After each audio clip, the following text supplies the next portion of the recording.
In today's video, we're going to be looking at our accessibility options in macOS. These are great if you need a little help using the computer, and they can really help you navigate around with confidence and also make it just a lot easier in general. As you can see, accessibility features adapt your Mac to your individual needs. Your Mac can be customized to support your vision, hearing, physical and motor, and learning and literacy requirements. So from here we can see our voiceover settings. We can train it by opening this, and it will open up this where we'll have to go through the tutorial. As you can see, there's the voiceover speaking.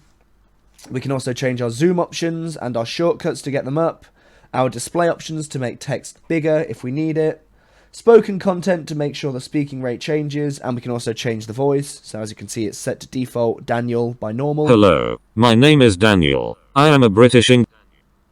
There's Daniel, lovely. And then we can also get audio descriptions, captions for things, voice control, and many other options that are going to help us out. As it says, it's for your individual needs, so if you need any of these things, feel free to check it out from the system preferences. I hope this has helped.